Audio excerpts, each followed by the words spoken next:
जय सिया राम। हमारे YouTube पर आए हुए सभी श्रोता बंधुओं का हार्दिक अभिनंदन है।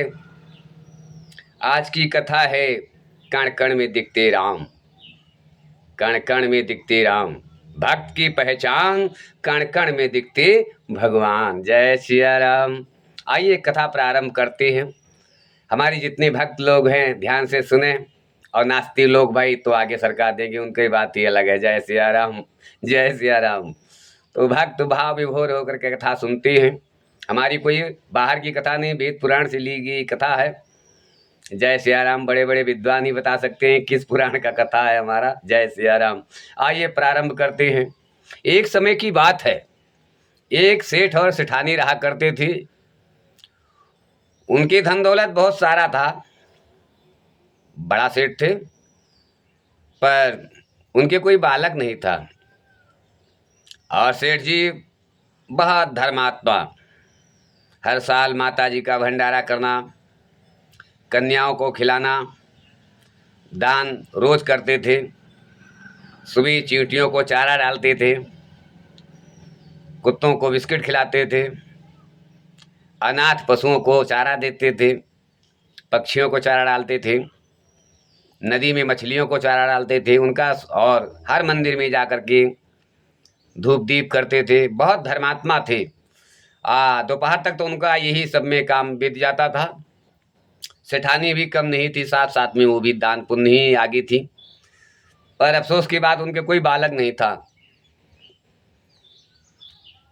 तो कहते हैं ब्राह्मण वचन न मिथ्या जाए। एक दिन एक ब्राह्मण महात्मा आ गया घर पे। जब घर पे आ गया तो सेठ जी ने उनको आदर पूर्वक घर पे बैठाया, पानी पत्ता पूछा, पैर धोया, चरणोदक लिया और पूरे परिवार में बांटा, गली मोहल्ले में। उसके बाद में प्रार्थना करने लगी महात्मा जी का। महात्मा जी बहुत प्रसन्न हुई। उन्होंने कहा, तुम्हें मैं क्या दूं? हे सेठ, वरदान देना चाहता हूं तुम्हें, पर तुम्हारे पास तो धन दौलत बहुत सारा कुछ भरा हुआ है। जो आपके मन में विचार उठ रहा हो आप मुझसे मांग लीजिए, मैं आपको वरदान देने के लिए तैयार हूं। जय सिया राम। सेठ जी ने कहा, हे गुरुदेव, अगर कुछ देना है तो मुझे संतान दे दो। मेरे पास संतान नहीं है और बाकी किसी चीज की कमी नहीं है। जय सिया राम, जय सिया राम। महात्मा जी ने कहा, हाँ, बहुत सही बात आपने कही, मेरे मन में भी यही विचार उठ रहा था। जय सिया राम। लेकिन आपके अंदर का अभिलाषा जानने के लिए मैंने ऐसा कहा था। देखो, मैं वरदान तो दे चुका हूँ आपको, आप जब सेवा कर रहे थे तभी दे दिया हूँ वरदान कि आपको संतान होगा। आपके घर में संतान दिखाई नहीं पड़ रहा था, तो आपको सेठ जी 2 संतान, जुड़वा संतान पैदा होंगे। मात्र 10 मिनट के आगे पीछे 2 जुड़वा संतान पैदा होगा और 5 साल तक वो अपनी माँ की पास रहेगा, सेवा में रहेगा। 5 साल के बाद मैं दोनों बालक को ले जाऊंगा, 12 साल तक उन्हें अध्ययन कराऊंगा, विद्या का अध्ययन कराऊंगा। और 12 साल के बाद आप एक बालक ले लेना, एक बालक मैं ले लूंगा। जय सिया राम। मंजूर है तो बोलो। सेठ ने कहा, अरे इतनी सुंदर बात कह रहे हैं महाराज। अरे हमारे तो एक भी बालक नहीं है, 2 हो जाएंगे। एक मेरे पास रहेगा मेरा काम धाम देखने के लिए, और दूसरा आपके साथ रहेगा, मेरा वहाँ भी बनेगा। जय सिया राम, श्री राम, जय राम, जय जय राम। तो महात्मा जी ने कहा, ये मस्तु गर्भवती हो गई।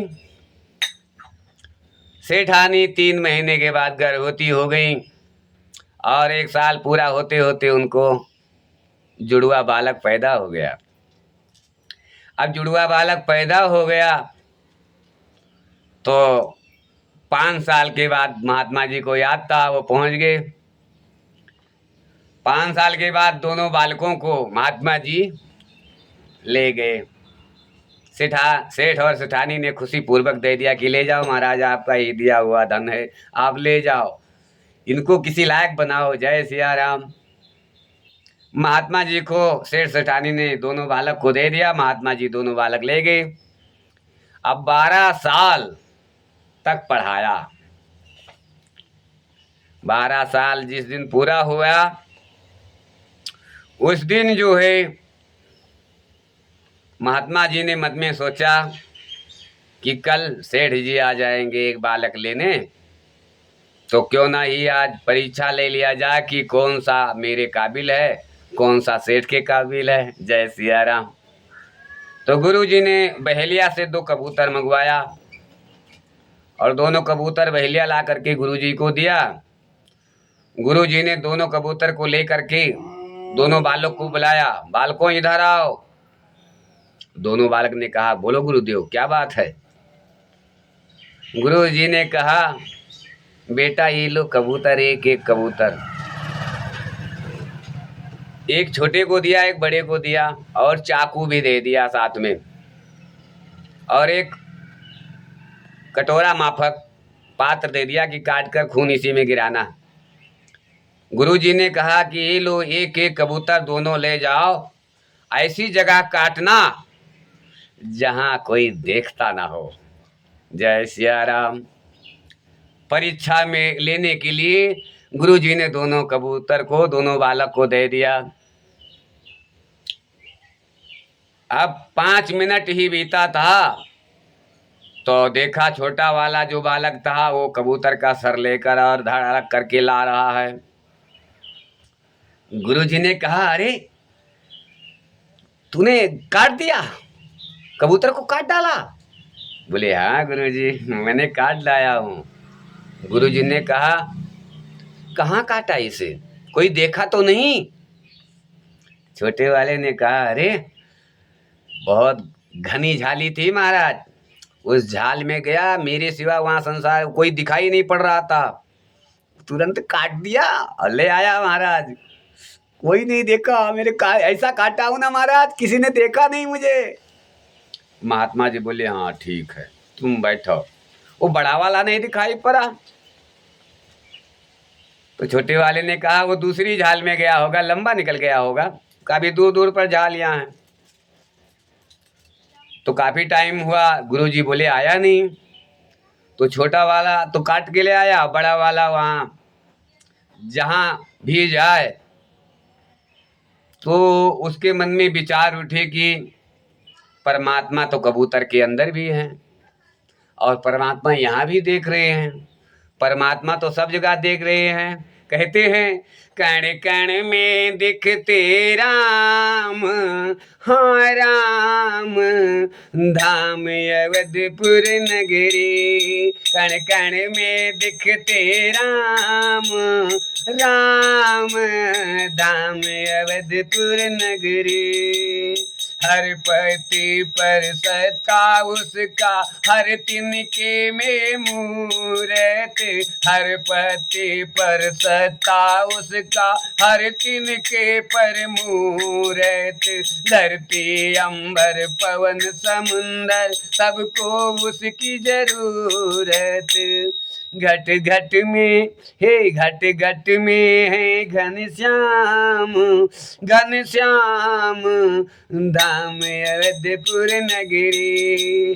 कण कण में दिखते राम, राम, धाम अवधपुर नगरी। जल चर थल चर और गगन चर, चलते उसके सहारे। धर्म धुरंधर श्री राम से, आधर्मी सब हारे। जल चर थल चर और गगन चर, चलते उसके सहारे। धर्म धुरंधर श्री राम से, आधर्मी सब हारे। नस नस में, नस नस में है सिया राम, सिया राम, धाम अवधपुर नगरी। कण कण में व्यापे राम, राम धाम अवधपुर नगरी। राम का नाम इस कलयुग में महामंत्र कहलाया। राम नाम भजले मन मूरख छोड़ कपट छल माया। राम का नाम इस कलयुग में महामंत्र कहलाया। राम नाम भजले मन मूरख छोड़ कपट छल माया। क्षण क्षण भज क्षण क्षण भर आठो याम, हाँ आठो याम धाम अवधपुर नगरी। कण कण में व्यापे राम, राम धाम अवधपुर नगरी। सरल स्वभाव श्याम सलोने लगे भक्तों को प्यारे। सरल स्वभाव श्याम सलोने लगे भक्तों को प्यारे। अवध प्रताप कहत करमी जत नैया तेरे सहारे। अवध प्रताप कहत कर जोरत नैया तेरे सहारे। पल पल प्रभु पल पल प्रभु रखियो ध्यान, हाँ ध्यान धाम अवधपुर नगरी। कण कण में व्यापे राम, राम धाम अवधपुर नगरी। बोले सच्चिदानंद स्वरूप राजा रामचंद्र महाराज की जय। तो कहते हैं बड़ा वाला जहाँ भी जाए वो कहे तो कबूतर के अंदर भी तो परमात्मा व्याप्त है। परमात्मा तो कण कण में व्याप्त है। अब वो बेचारा वहीं पर बैठ गया। इतने में गुरुजी आवाज देते पहुंच गए। बोले अरे ओ रम चिलवा, अरे ओ रम चिलवा। कहाँ चला गया? अरे रम चिलवा, अरे ओ रम चिलवा।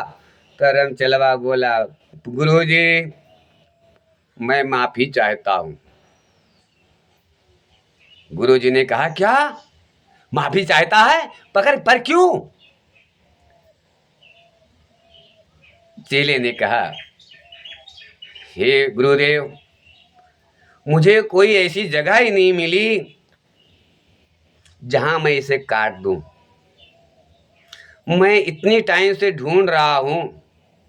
पहली बात तो मैं जिसे काटने जा रहा हूं गुरुजी कबूतर जो आप दिए हो उसके अंदर तो श्वासा चल रहा है। परमात्मा उसके अंदर भी ईश्वर विराजमान है।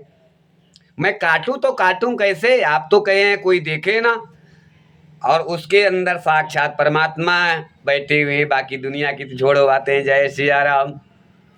गुरुजी ने कहा क्या तूने अभी तक काटा नहीं? ये देखो तुम्हारा छोटा वाला काट दिया ऐसी जगह किसी ने देखा नहीं अभी तक, और तुम भगवान के चक्कर में पड़े हो। बड़े वाले ने चरण गिर गया। बोला गुरुदेव माफ करो, आपका सिखाया हुआ शिक्षा दिया हुआ ही है जो मैं आज उपयोग कर रहा हूँ। हे गुरुदेव इस राम में सब जग जानी, करहु प्रणाम योर युग पानी। सिया राम में सब जग जानी, करहु प्रणाम योर युग पानी। हे प्रभु हे गुरुदेव मुझे कण कण में राम दिख रहे हैं। कण कण में मुझे राम परमात्मा दिख रहा है।